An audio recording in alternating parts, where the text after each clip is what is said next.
Good afternoon. It's Saturday, the 22nd of August. I'm Erin Viner. This is IBA News, broadcasting from Jerusalem.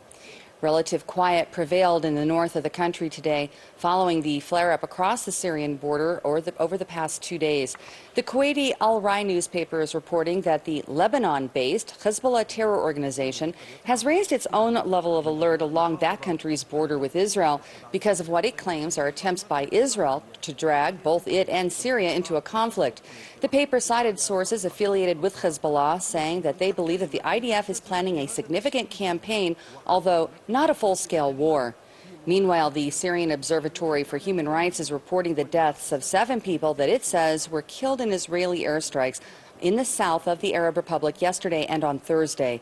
The IDF air raids were launched in retaliation for multiple missile attacks into Israel. Officials are blaming on the Iranian-backed terrorists. According to the Army, the cell of 4 to 5 Islamic Jihad operatives responsible for the firing of the rockets were killed in a targeted strike on their vehicle inside of territory controlled by the Syrian military about 15 kilometers from the border with Israel. The Islamic Jihad is continuing to deny any involvement in the attacks. A senior member stopped short of confirming that any members of his group had been killed, but said that if the reports turn out to be correct, the Islamic Jihad knows how to defend itself and will respond accordingly.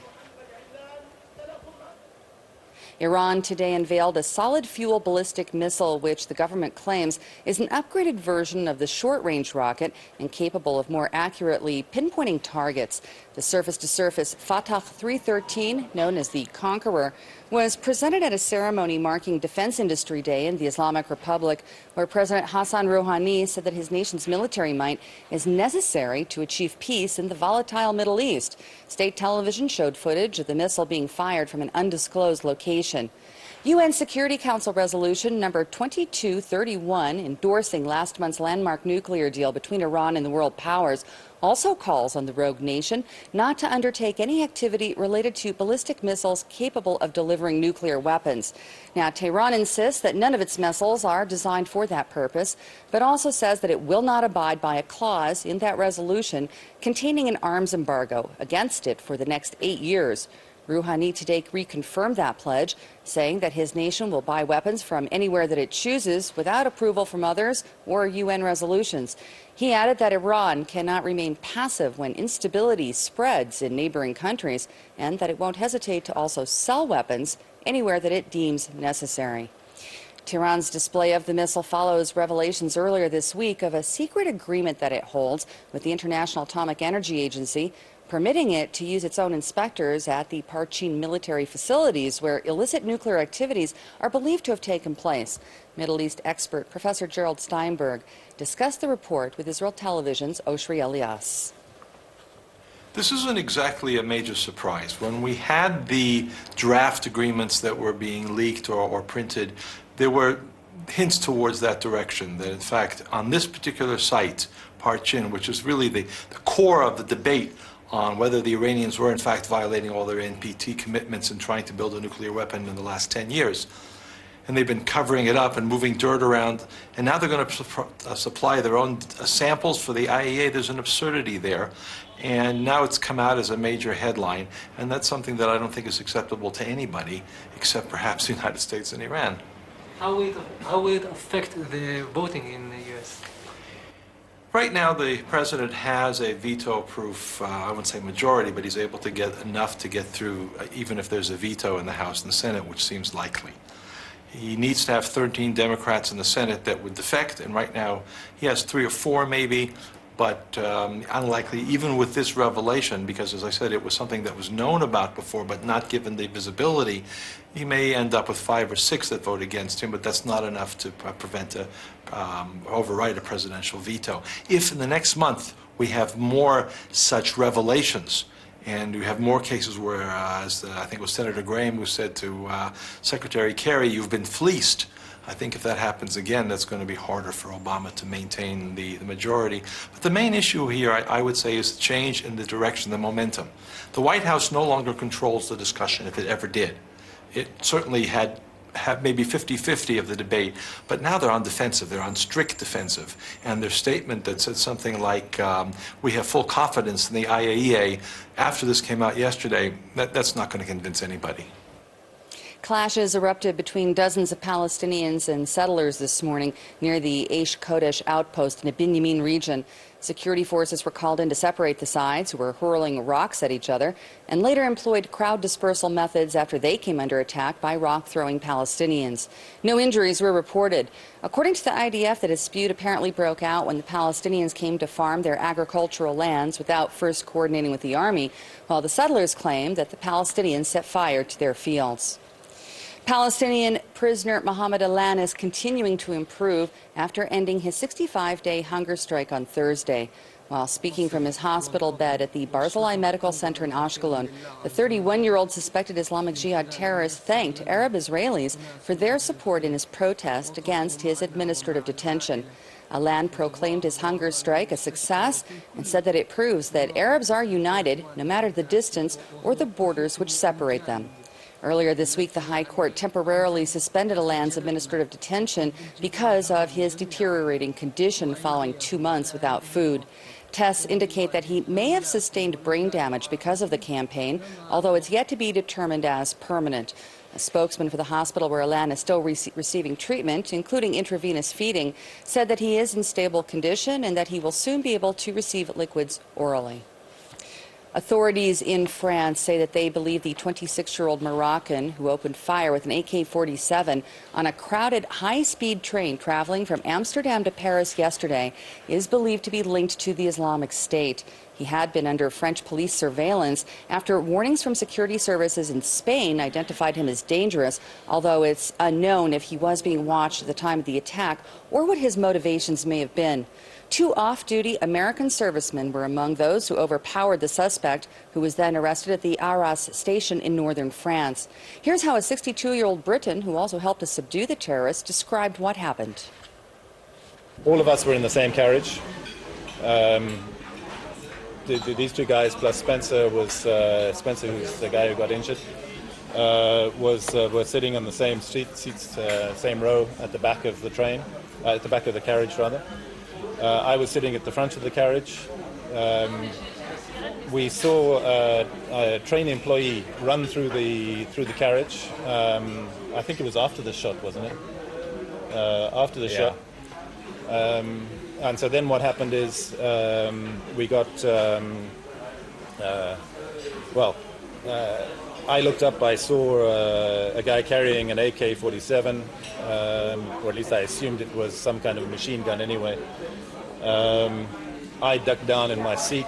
Alex got up. Alex actually looked at what was happening.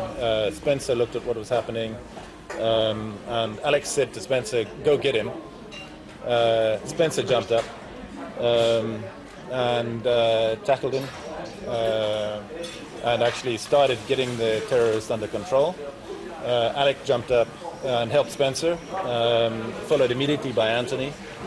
And I came in at the end of it all, and I guess just helped to get the guy under control at the end of it all. We ended up by tying him up. Then during the process, the guy actually came out. He pulled out a cutter and started cutting Spencer. He cut Spencer behind the neck. He nearly cut his thumb off. Spencer held him, and we eventually got him under control. We got the terrorist. He went unconscious, I think. I'm really proud of my friend that he just reacted so quickly and so bravely. He was really the first one over there. Even after being injured himself, he went to go help the other man who was bleeding also. Without his help, he would have died. That man was bleeding from his neck profusely. Amount of blood he was bleeding. And he just went over there and saved his life as he was bleeding himself. Spencer ran a good 10 meters to get to the guy, and we didn't know that his gun wasn't working or anything like that. Spencer just ran anyway, and if anybody would have gotten shot, it would have been Spencer for sure. Yeah. And we're very lucky that nobody got killed, especially Spencer.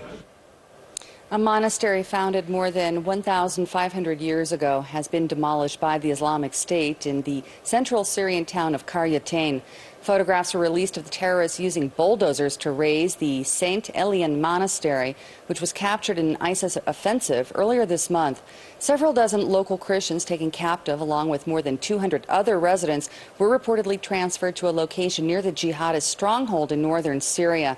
The town is near a road that's to the ancient Roman city of Palmyra, where the group publicly beheaded an 81-year-old antiquities scholar just days ago who had dedicated his life to studying and overseeing the historic ruins.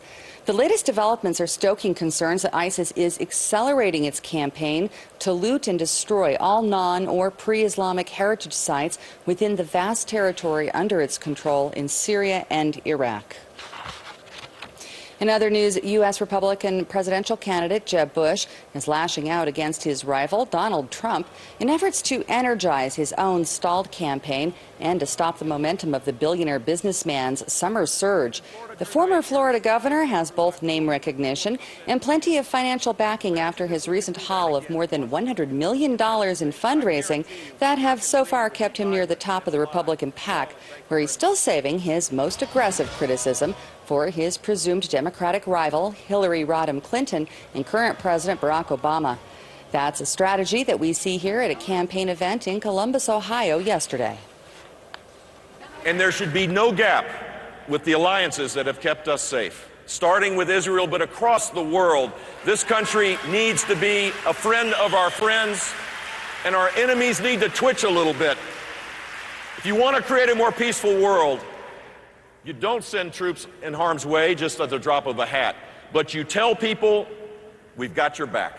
You tell people that we're going to do this together. You tell people that we're in it for the long haul. You don't send signals of pulling back. The world is a lot more dangerous today than it was the day that Barack Obama got elected president. Schools run by the United Nations Works and Relief Agency for Palestinian Refugees will open on time after all. After UN officials warned that a funding crisis of over $100 million was needed to educate more than 500,000 school children in 600 schools across the Middle East, Saudi Arabia, Kuwait, the United Arab Emirates, the United States, and several European countries all made contributions to cover the shortfall.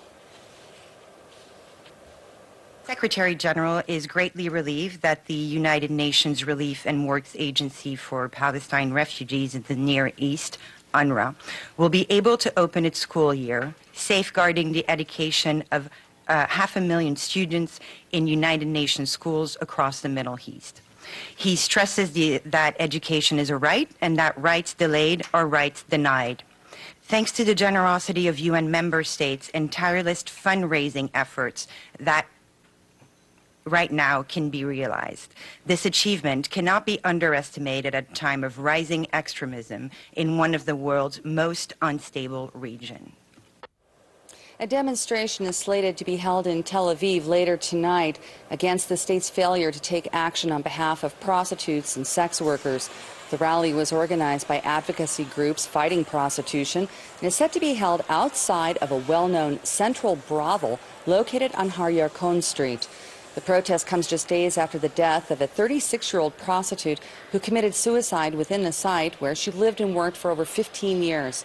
8 to 12 women worked 12-hour shifts at the House of Prostitution that was ordered closed by the police nearly 5 years ago, but reopened after its operators launched a successful legal battle. 2 unnamed individuals are claiming to have located a Nazi German train in Poland that has long been rumored to have gone missing at the end of the Second World War while transporting valuable cargo. Local media is citing area folklore that a train from the then eastern German city of Breslau, now known as Wrocław in Poland, was seen entering a tunnel near the Krzaz Castle in the mountainous Lower Silesian region, but it was never again emerged, and the passageway was believed to have been sealed. Trains were indeed used by the Third Reich to spirit Nazi loot back to Berlin mid-1945, ahead of the advancing Soviet and U.S. armies.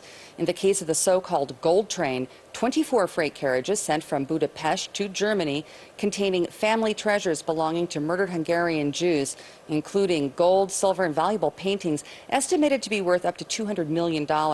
An attorney representing the two men, one of whom is Polish and the other German, who are claiming to have made the recent discovery in Poland, says that his clients wish to remain anonymous and are seeking 10% of the value of the findings. And here at home, a group of 53 Christian tourists from Africa came to visit the country for 1 week on a special tour guided by the Africa-Israel Initiative. Pastor Jostein Skevich and Margun Skevich spoke to Arut Sheva about the purpose of their organization. The purpose of this visit is to show the African Christian people Israel and learn them to love Israel, learn them to meet the people and love the people. That's most important. This is different people from 7 different countries in Africa. So we are together, we are 53 people for 1 week. Which country? It's Uganda, it's Nigeria, it's South Africa, it's Congo, it's Ghana, it's Rwanda, and Uganda, yeah, and Madagascar. It's not dangerous to come here. Of course, you must be careful, yeah, but it's not dangerous for us to be here. So, but Israel is, and the Jewish people, they are so friendly, yeah. So, it's the truth. You have to come here and see by yourself. Don't listen to everybody.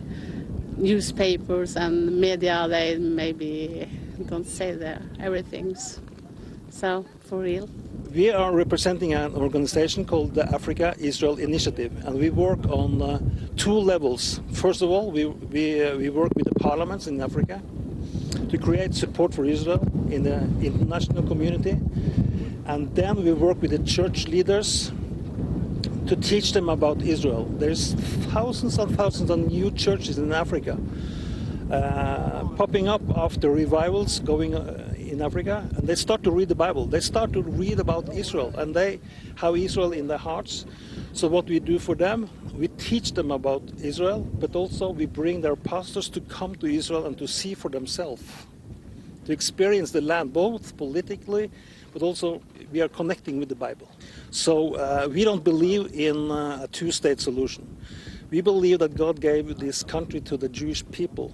We believe in 1 state, but we also believe that there's room here for both Arab and Jews to live together in peace. But for that to happen, the Arabs, they have to recognize the state of Israel. And that's what we are showing them now, these people that we're bringing, that God loves everybody and He wants everybody to live in peace. We don't want Israel to throw out all the Arabs, but we want the international community to see that Israel is not occupying. And we take them to these historical places that are, these stones are talking. This is proof of Jewish presence in this country for thousands of years.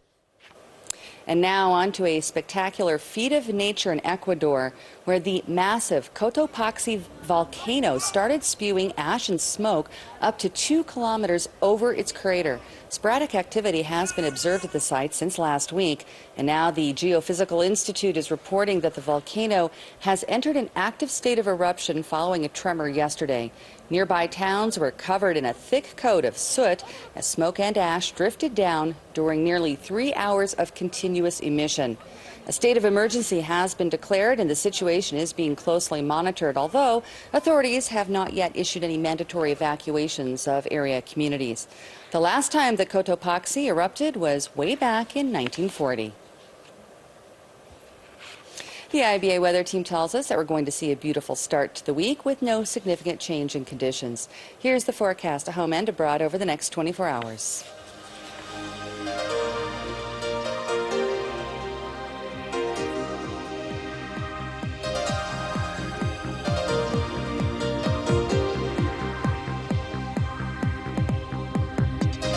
Thank you for being with us this afternoon. We hope you'll join us again tomorrow when I'll be here to bring you the latest breaking news from Israel. I'm Erin Viner, wishing you a great week and shalom from Jerusalem.